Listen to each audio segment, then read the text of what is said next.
श्री गणेशाय नमः. नमस्कार मंडळी, रेखाज किचनमध्ये पुन्हा एकदा तुमचे स्वागत. तर आज आपण बघणार आहोत गव्हाच्या पिठाचे उकडीचे मोदक. चला तर मग सुरू करूयात रेसिपीला. तर सारण बनवण्यासाठी इथे मी पांढरा शुभ्र नारळ असा घेतलेला आहे, स्वच्छ धुवून आणि वरचं सालटं काढलेलं आहे. ते मी आता सुरीच्या साहाय्याने असं कट करून घेते. तुम्ही तो नारळ खवून पण घेऊ शकता, पण मी असं सुरीच्या साहाय्याने कट करणार आहे आणि मिक्सरला छान असा बारीक वाटून घेणार आहे. तुम्ही बघू शकता अशा प्रकारे मी छान बारीक असा नारळ वाटून घेतलेला आहे. एकदम पांढरा शुभ्र असा नारळ दिसत आहे आणि छान बारीक वाटला गेलेला आहे. आता आपण हे काढून घेतलेलं एका प्लेटमध्ये. गूळ घेतलेला आहे, ड्रायफ्रुट्स, खसखस आणि इलायची पावडर घेतलेली आहे. सगळ्यात आधी आपण आता एका कढईमध्ये तूप टाकूयात आणि जो नारळ आपण मिक्सरला वाटून घेतलेला आहे तो टाकूया त्यामध्ये आणि नारळाचा ओलसरपणा जाईपर्यंत आपण तो असा परतून घेणार आहोत स्लो फ्लेमवरती. ओला नारळ असा छान परतला गेला की आपण त्यामध्ये गूळ मिक्स करूया.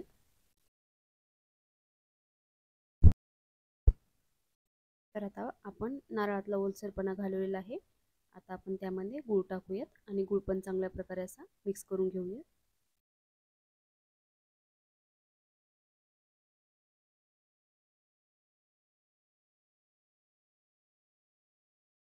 बघू शकता तुम्ही अशा प्रकारे स्लो फ्लेमवरती आपल्याला गूळ पण छान असा मेल्ट करून आणि ओल्या नारळामध्ये मिक्स करून घ्यायचा आहे.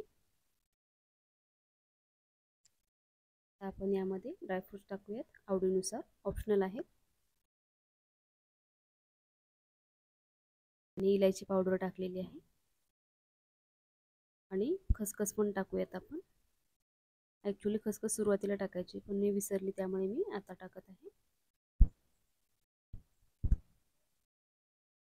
खसखस पण ऑप्शनल आहे, नाही टाकलं तरी चालेल. आता आपण हे सगळं मिश्रण चांगलं मिक्स करून घेऊयात. बघू शकता सारणाचा कलर किती छान दिसत आहे. व्यवस्थित आपल्याला हे सारण असं स्लो आचेवरती परतून घ्यायचं आहे आणि सगळा त्याच्यातील ओलसरपणा हा काढून टाकायचा आहे. आपलं सारण असं छान तयार झालेलं आहे. आता आपण हे थंड व्हायला ठेवून देऊयात एका साईडला. बघू शकता तुम्ही सारणातला ओलसरपणा निघून गेलेला आहे. आता आपण हे गार करून घेऊयात. सारण गार होईपर्यंत आपण इथे मोदकाच्या आवरणासाठी आपण पीठ मळून घेणार आहोत. इथे मी फ्राय पॅन मध्ये थोडंसं तेल टाकलेलं आहे मोहनसाठी.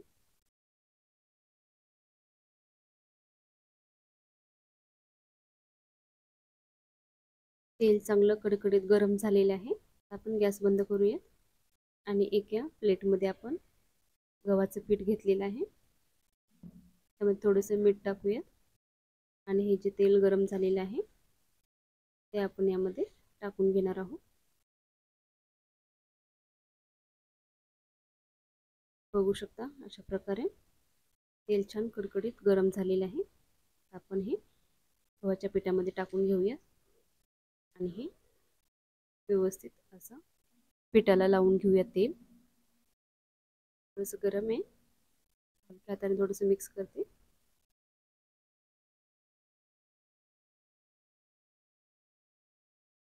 अशा प्रकारे हे पिठाला लावून घेतलेलं आहे.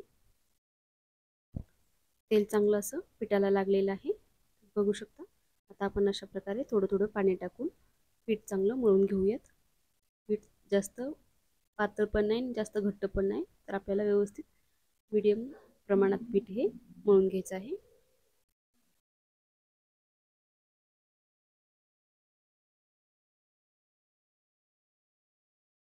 अगदी थोडं थोडं पाणी टाकून आपण हे पीठ मळून घेणार आहोत.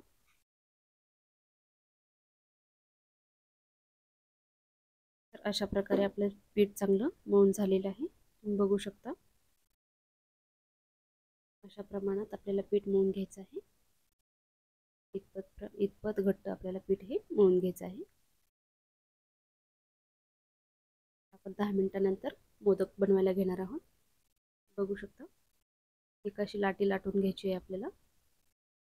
किंवा एक मोठी चपाती लाटून तुम्ही ते वाटीच्या सहाय्याने कट करून घेतलं तरी चालेल, पटकन होतं. मी अशा प्रकारे लाटी लाटून घेतलेली आहे. आता त्याला आपण अशा कळी पाडूयात.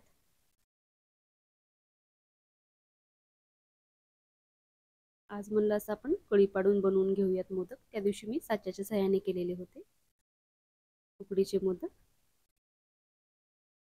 आज मी असं व्यवस्थित गव्हाच्या पिठाचे असे कळी पाडून मोदक बनवणार आहे. तुम्ही बघू शकता अशा प्रकारे प्रेस करायचं आणि अशा कळ्या पाडत जायचं. तुम्ही बघू शकता अशा प्रकारे 8-9 कळ्या अशा पडलेल्या आहेत. आता आपण यामध्ये सारण भरणार आहोत.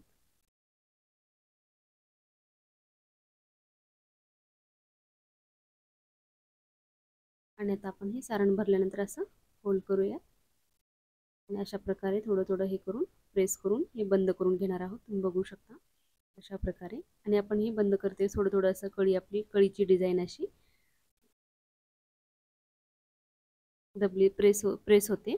तर आपण असं चमच्याच्या सहाय्याने असं थोडाफार त्याला आकार असं देऊ शकतो, थोडंसं असं छान दिसण्यासाठी, बाकी काही नाही. आणि बघू शकता तुम्ही असा मस्त आपला मोदक तयार झालेला आहे.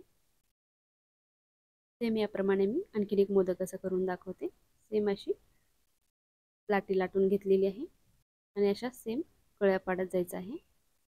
बघू शकता तुम्ही ही लाटी थोडीशी पातळ झालेली आहे. जाडसरच ठेवायची. असं काही इतकं अडचण येत नाहीये, करायला व्यवस्थित येत आहे, फक्त थोडासा वेळ लागत आहे. अशा प्रकारे ही लाटीला कळ्या पाडून घेतलेल्या आहेत. आता आपण यामध्ये सारण भरून घेऊया.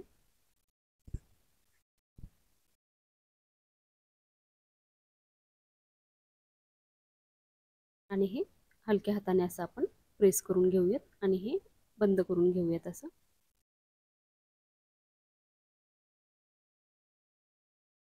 अलगद अशा हलक्या हाताने आपण हे बंद करून घेणार आहोत. अशा प्रकारे तुम्ही बघू शकता.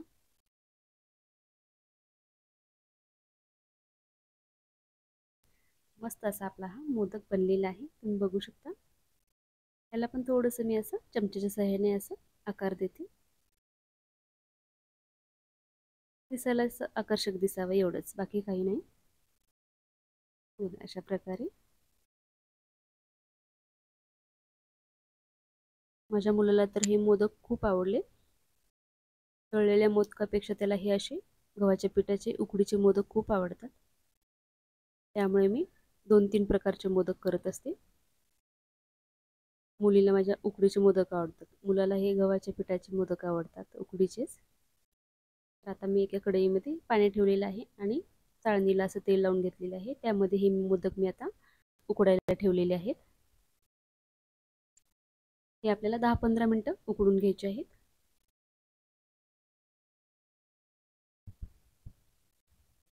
बघू शकता किती छान असे आपले मोदक झालेले आहेत. एकदम मस्त, दिसायला पण छान दिसत आहेत. यातला एक माझ्या मुलाने केलेला आहे, तुम्ही तो ओळखू शकता नक्कीच. तर बघू शकता तुम्ही मस्त आपले असे हे मोदक झालेले आहेत. एक पण मोदक असा चिकटलेला नाहीये, चिवट पण झालेले नाहीये. तर छान असे आपले मोदक शिजले गेलेले आहेत, कारण पिठाचं प्रमाण पण छान झालेलं होतं. त्यामुळे एकही मोदक असा तुटलेला नाहीये किंवा फुटलेला नाहीये. मस्त आपले असे हे मोदक तयार झालेले आहेत. तुम्ही पण बघू शकता दिसायला किती सुंदर दिसत आहे. तुम्ही पण नक्की ट्राय करा अशा प्रकारे. आणि तुम्हाला माझे व्हिडिओ आवडत असतील तर नक्की व्हिडिओला लाईक करा, शेअर करा आणि चॅनेलला सबस्क्राईब नक्की करा. चला तर मग भेटूयात पुढच्या अशाच एका नवीन आणि छान छान रेसिपीसोबत. तोपर्यंत धन्यवाद. श्री स्वामी समर्थ.